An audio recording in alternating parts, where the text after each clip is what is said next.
Bismillahirrahmanirrahim. Assalamualaikum warahmatullahi wabarakatuh. Selamat pagi anak-anak. Ya, Pak Guru cek ya. Apa kabar kalian semua? Luar biasa. Fantastis. Yes. Bagus kayak kue. Jajal sepisan maning. Asik. Yes. Kalian pada sehat semua ya. Ya, sebelum kita mulai pelajaran, alangkah baiknya kita berdoa terlebih dahulu. Ya, silakan ketua kelas untuk memimpin berdoa. Iya, setelah kalian berdoa ya, akan Pak Guru cek absennya pada hari ini. Siapa yang berangkat dan siapa yang tidak berangkat. Ya, Pak Guru cek dulu ya. Siapa yang tidak berangkat? Oh, Manisa. Kenapa ya Manisa? Sakit.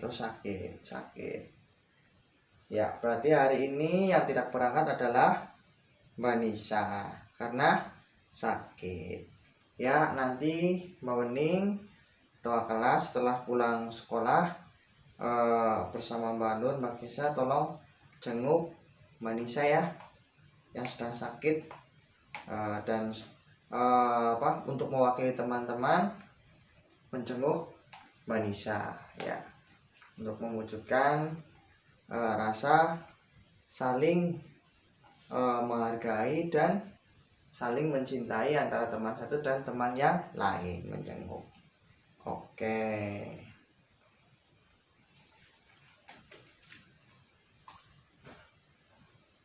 Oke, sebelum kita mulai pelajaran pada hari ini, ayo kita berdiri semua.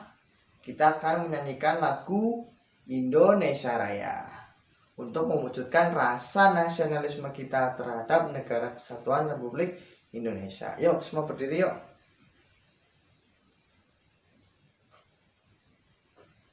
Ayo sama-sama kita nyanyikan lagu Indonesia Raya.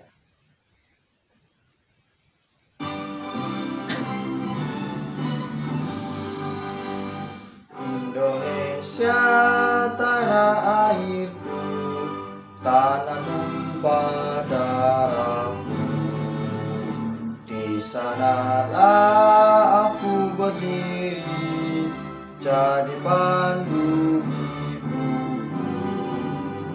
Indonesia kebangsaanku, bangsa dan tanah airku. Marilah kita bersatu, Indonesia bersatu.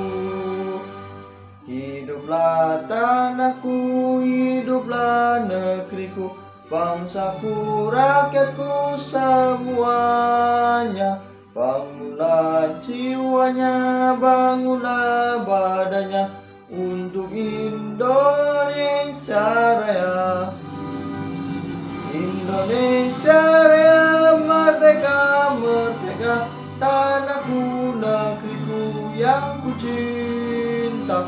Indonesia Raya, merdeka, merdeka, hiduplah Indonesia Raya. Indonesia Raya, merdeka, merdeka, tanahku, negeriku yang ku cinta. Indonesia Raya, merdeka, merdeka, hiduplah Indonesia Raya.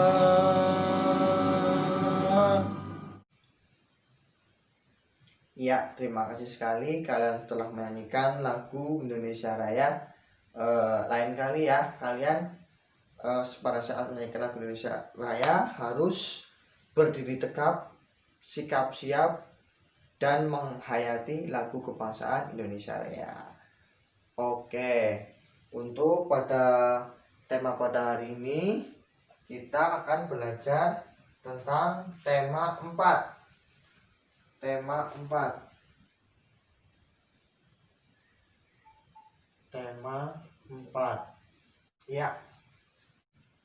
Ya, hari ini kita akan belajar tentang tema 4, tentang berbagai pekerjaan Subtema 1, jenis-jenis pekerjaan. Pembelajaran 1, hubungan sumber daya alam dengan jenis-jenis pekerjaan. Ya, di sini ada yang tahu berbagai jenis pekerjaan itu apa saja? Ya, coba Mbak Mening. Oke, petani. Mbak Nur? Polisi. Oke. Mbak Kesa? Nelayan. Oke. Semuanya benar ya. Jenis-jenis pekerjaan yang ada contohnya adalah yang pertama adalah polisi, kedua nelayan, petani, dokter, terus apa lagi coba? Oke, pramugari. Nah, semuanya itu adalah jenis-jenis pekerjaan. Ya, sebelum kita masuk ke jenis-jenis pekerjaan, di sini Pak Guru akan membagikan sebuah materi untuk dibaca ya untuk kalian semua ya. Oke, ini untuk dibaca. Nah, selanjutnya Pak Guru beri waktu 15 menit untuk membaca materi yang ada. Oke, kan dipersilakan.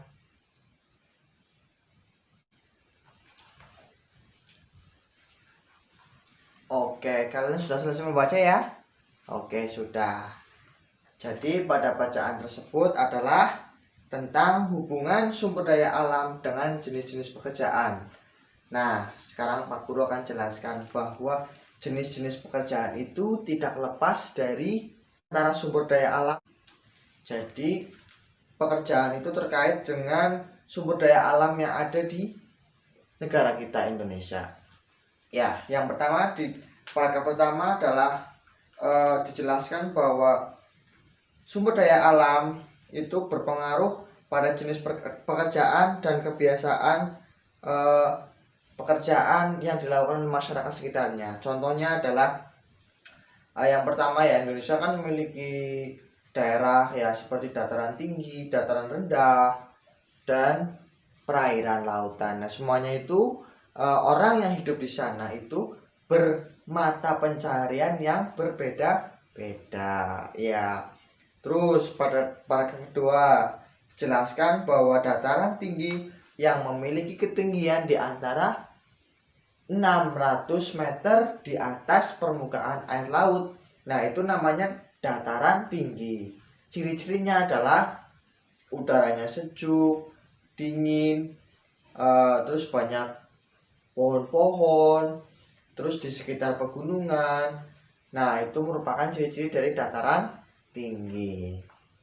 Terus dataran tinggi ini kan udaranya sejuk ya, ini cocok untuk lahan perkebunan. Terus apalagi coba ada yang tahu? Iya, peternakan. Nah, jadi orang yang hidup di dataran tinggi atau yang hidup di bawah kaki gunung itu bermata pencaharian sebagai petani kebun, benar. Terus satu lagi sebagai peternak, betul sekali. Karena pada lahan 600 meter di atas permukaan laut itu cocok untuk petani kebun dan peternak. Nah, kemudian yang kedua dataran rendah. Dataran rendah ini memiliki ketinggian sekitar 200 meter di atas permukaan air laut. Nah, jadi dataran rendah ini biasanya terdiri dari sawah-sawah, sungai, terus lahan perkotaan, industri, dan sebagainya. Maka pada lahan dataran rendah ini cocok untuk bertani. Ya, betul sekali. Maka orang yang hidup di dataran rendah ini kebanyakan sebagai petani. Kemudian tadi ada apa lagi di dataran rendah? Iya, betul. Wilayah perkotaan. Jadi wilayah perkotaan itu terkenal dengan industri ya. Pabrik-pabrik ada di kota, terus ada kantor bank, kantor pemerintahan, kantor guru, itu umumnya berada di dataran rendah. Maka orang yang hidup di dataran rendah itu bermata pencaharian sebagai satu sebagai apa tadi? Ya, sebagai petani. Yang kedua sebagai orang yang bekerja di sektor industri. Yang ketiga sebagai tadi apa yang ada kantor-kantornya? Iya, sebagai polisi, dokter, guru, dan pemerintahan. Namun guru juga ada yang berada di dataran tinggi. Di sana kan ada sekolahan. Ya, iya betul sekali. Jadi kalau yang sebagai guru itu tidak mesti hanya di dataran rendah saja, namun di dataran tinggi pun juga, karena di dataran tinggi terdapat sekolahan. Oke, terus pada yang terakhir itu wilayah perairan. Perairan itu contohnya di wilayah pesisir pantai, laut, danau, ataupun dekat lembah sungai. Terus masyarakat yang di sana umumnya bekerja sebagai nelayan, ya, karena di dekat laut kan banyak ikan. Dan yang kedua banyak yang industri juga, karena di dekat perairan laut itu terdapat industri garam. Apalagi coba yo, ya, banyak pabrik-pabrik yang berdiri di sekitar wilayah pantai. Betul sekali. Nah, kemudian hal ini yang menandakan bahwa sumber daya alam yang ada di sekitar itu mempengaruhi jenis pekerjaan. Berarti dapat disimpulkan bahwa sumber daya alam yang terjadi di Indonesia itu misalnya adalah wilayah dataran tinggi, dataran rendah, dan wilayah perairan. Sumber daya alam yang terdapat di dataran tinggi contohnya adalah yaitu hutan, kebun, terus buah-buahan, sayur. Itu sumber daya alam yang berada di dataran tinggi. Kemudian yang ada di dataran rendah seperti ya tanaman padi, palawija, hutan juga, terus sektor industri.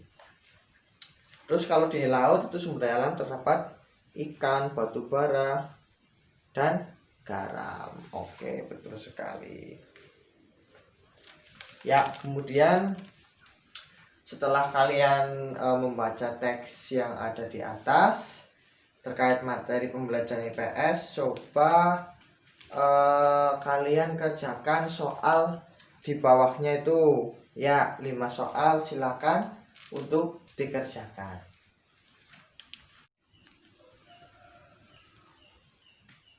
Ya, sudah selesai pekerjaannya? Oke, kalau sudah selesai nanti akan Pak Guru koreksi ya. Sebelumnya Pak Guru akan menanyakan, kalian pernah jalan-jalan ke bukit? Pernah? Oke, kalau pernah, mari kita nyanyikan lagu Naik-Naik ke Puncak Gunung agar kalian tetap semangat. Ayo, kita nyanyi bersama ya, berdiri yuk. Nyanyi sama-sama ya. Yang keras.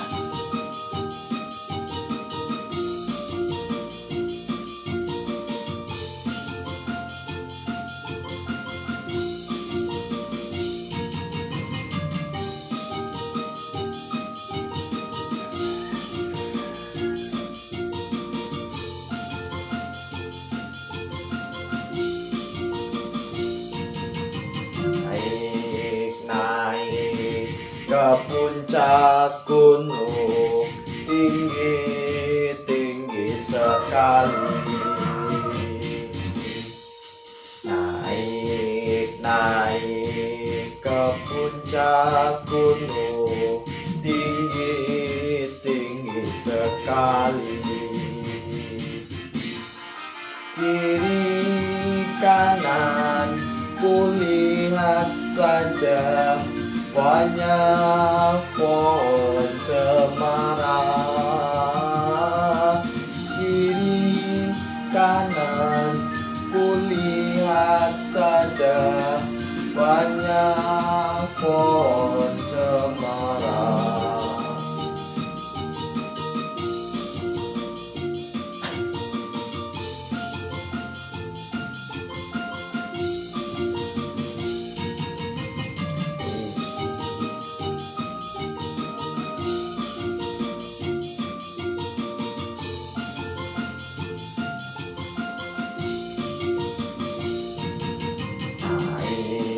Naik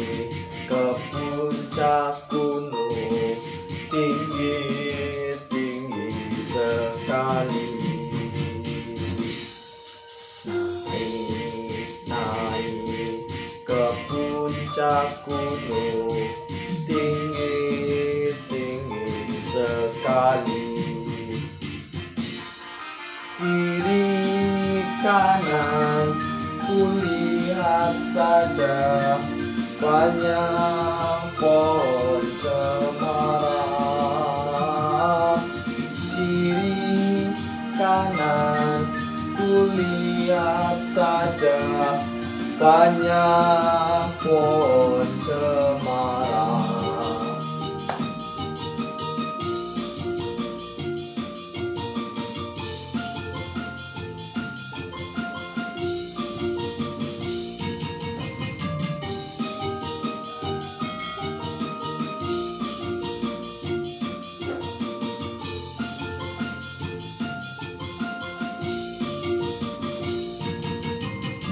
Makasih ya.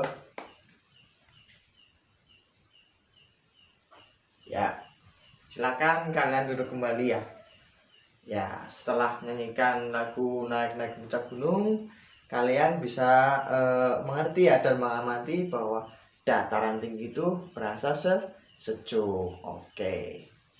Kita lanjutkan materi selanjutnya, yaitu mengenai cara mengungkapkan pendapat di muka umum. Oke, setelah tadi teks yang Pak Guru berikan kepada anak-anak semua, kalian berhak berpendapat atas bacaan yang telah kalian baca. Oke, jadi kita harus menghargai pendapat orang lain. Antara pendapatnya Mbak Wening, Mbak Nur, Mbak Kesa itu berbeda-beda mengenai bacaan yang telah dibaca. Oke. Di sini Pak Guru akan menjelaskan tentang cara-cara mengemukakan pendapat yang benar. Nah, oke. Yang pertama adalah kita harus menyampaikan pendapat dengan sopan. Artinya sopan itu kita harus yang pertama mengajukan tangan. Oke, Pak Guru, saya mau mengemukakan pendapat mengenai teks bacaan yang saya baca. Nah, itu namanya sopan. Terus yang kedua, bicaranya itu tidak berbarengan dengan orang lain yang sedang berbicara.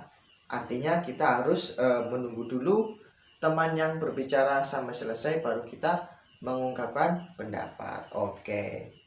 Yang kedua itu tidak memotong pembicaraan orang lain. Artinya ketika si Mbak Nur mengemukakan pendapat, Mbak Kesa tidak boleh mencelanya sebelum Mbak Nur selesai berbicara. Terus yang ketiga itu didasarkan pada akal sehat dan hati nurani. Artinya pendapatnya itu tidak didasari dengan rasa ego, rasa ingin membenci seseorang, dan rasa ingin menjatuhkan orang lain, tapi benar-benar dari hati nurani, akal sehat, dan pendapat yang telah kalian baca. Oke. Kemudian yang keempat itu tidak memaksakan kehendak. Artinya pendapat yang dikemukakan itu berasal dari pikiran sendiri, tidak paksakan dari orang lain. Misalnya Mbak Nur mau berpendapat mengenai bacaan yang tadi telah dibaca bukan karena Mbak Nur disuruh oleh Mbak Kesa, tapi karena Mbak Nur itu mempunyai wawasan setelah membaca, maka Mbak Nur ingin menyampaikan pendapatnya mengenai hubungan sumber daya alam dan jenis-jenis pekerjaan yang ada di masyarakat. Tuh ada 4 cara-cara mengemukakan pendapat yang baik dan benar. Kita sebagai warga Indonesia itu berhak mengemukakan pendapat di muka umum maupun di depan kelas-kelas, di depan teman-teman kita. Oke. Yaitu materi yang kedua ya. Terus dari bacaan yang telah tadi dibaca, ada yang berani menyampaikan pendapat mengenai bacaan yang telah kalian baca? Oke. Berani ya? Oke, Mbak Wening berani. Coba Mbak Wening kemukakan pendapat mengenai hubungan sumber daya alam dengan jenis pekerjaan. Oke, ya bagus sekali itu pendapatnya ya. Ya. Kemudian selanjutnya kita lanjut ke materi IPA, yaitu terkait bacaan yang kalian baca, hubungan sumber daya alam dengan jenis pekerjaan, maka di Indonesia itu terdapat berbagai sumber daya alam. Ya, sumber daya alam itu dibedakan menjadi dua. Ya, yang pertama adalah sumber daya alam yang dapat diperbaharui. Yang kedua, sumber daya alam yang tidak dapat diperbaharui. Apa itu sumber daya alam? Sumber daya alam itu adalah kekayaan alam yang dapat dinikmati oleh manusia. Iya, contohnya tadi kan di dalam bacaan terdapat bahwa jenis pekerjaan itu bergantung pada sumber daya alamnya. Nah, sumber daya alamnya itu seperti apa? Seperti pohon, hutan, ikan, sungai, dan sebagainya. Itu merupakan sumber daya alam yang wajib dinikmati oleh manusia. Terkait dengan materi bacaan yang tadi tersebut, itu kita berhak mendapatkan sumber daya alam dan berhak untuk menikmatinya gitu. Nah, terus terkait sumber daya alam yang dapat diperbarui itu adalah sumber daya alam yang tersedia melimpah apabila digunakan itu habisnya lama. Itu yang dapat sumber daya alam yang dapat diperbaharui. Contohnya seperti tumbuhan, hewan, air, dan angin. Itu apabila digunakan masih tetap ada dan habisnya itu lama. Nah, namanya sumber daya alam yang dapat diperbaharui. Yang kedua adalah sumber daya alam yang tidak dapat diperbaharui. Adalah sumber daya alam yang apabila digunakan itu stoknya akan habis.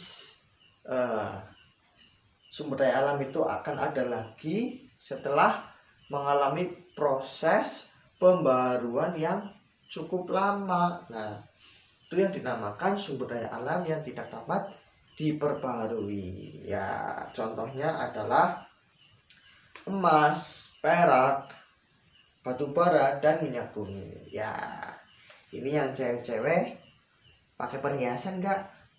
Oh enggak, belum boleh ya, belum boleh. Nah, emas itu kan barang yang langka. Apabila diambil dari bumi, jika emas itu habis, ya habis.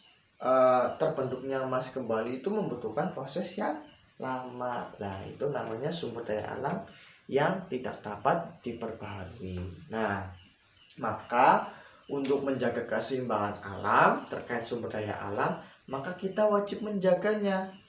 Kita wajib menjaga sumber daya alam. Ya, saya Pak Guru akan tanya, ya Mbak Wening di rumah ada sumber daya alam? Oke, ada. Contohnya apa? Oh, tumbuhan. Di tempatnya Mbak Wening ada tumbuhan. Itu termasuk sumber daya alam. Nah, maka kewajiban Mbak Wening untuk menjaga sumber daya alam itu apa? Oke, betul sekali. Menyirami tanaman agar tidak punah. Nah, itu salah satu contoh bentuk menjaga sumber daya alam agar tidak punah. Oke, betul sekali. Terus masih banyak contohnya ya. Kita tidak boleh membunuh hewan-hewan liar karena hewan itu termasuk sumber daya alam. Oke, iya. Terus yang kedua, kita tidak boleh boros menggunakan minyak bumi, emas, perak, dan lain yang pada hakikatnya dia adalah sumber daya alam yang tidak dapat diperbaharui. Oke. Nah, adakah yang ditanyakan mengenai sumber daya alam yang dapat diperbaharui dan sumber daya alam yang tidak dapat diperbaharui? Oke, Mbak Kesa mau bertanya apa? Oh, cara menjaga sumber daya alam di rumah agar tetap dapat dimiliki. Oke, pertanyaan sangat-sangat bagus. Jadi kita hal yang harus kita lakukan untuk menjaga sumber daya alam yang ada di sekitar rumah adalah, contohnya itu tadi yang contohkan Mbak Wening, itu kita menyirami tanaman, terus tidak membunuh hewan-hewan di sekitar kita agar kita dapat menikmatinya. Contohnya dari tanaman, kita menyirami tanaman itu subur, nanti kita bisa makan lauk sayur lah. Itu salah satu contoh kita memanfaatkan sumber daya alam yang ada di lingkungan kita. Oke, cukup ya Vanessa? Oke, ada yang bertanya lagi? Tidak. Oh, Kalau tidak ada yang bertanya, Pak Guru kasih tugas untuk kalian minggu depan dikumpulkan ya. Pak Guru minta kalian mewawancarai orang tua kalian terkait pekerjaannya apa, terus sumber daya alam yang ada di sekitar rumah itu apa, dan cara merawatnya bagaimana. Oke, itu buat PR ya, nanti ditulis dikumpulkan minggu depan. Oke, dari materi awal mengenai hubungan sumber daya alam dengan jenis pekerjaan, terus yang kedua cara mengemukakan pendapat yang benar, terus yang ketiga mengenai sumber daya alam yang dapat diperbarui dan tidak dapat diperbarui. Apakah ada yang ditanyakan? Oh cukup. Oke, kalau cukup, untuk mengakhiri pelajaran pada hari ini, kita bernyanyi bersama ya mengenai lagu Suara Jamu untuk membangkitkan rasa kecintaan kita terhadap daerah kita. Oke, yuk kita berdiri sama-sama, yuk kita nyanyikan lagu Suara Jamu.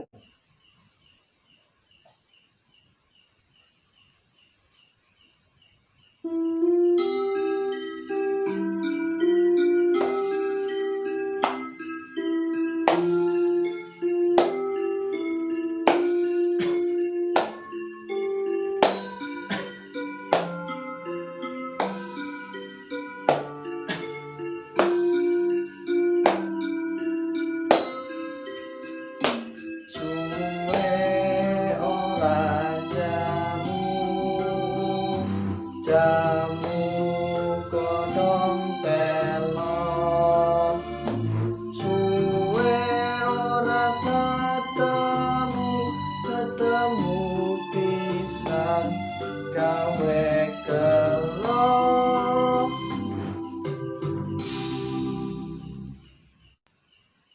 Sekali lagi yuk.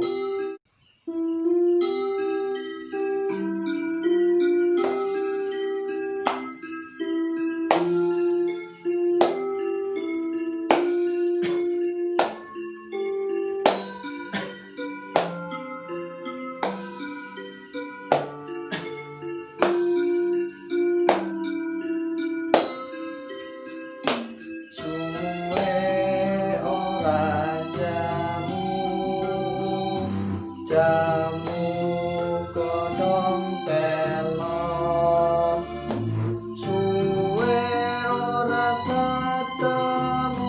ketemu pisan gawe gelo.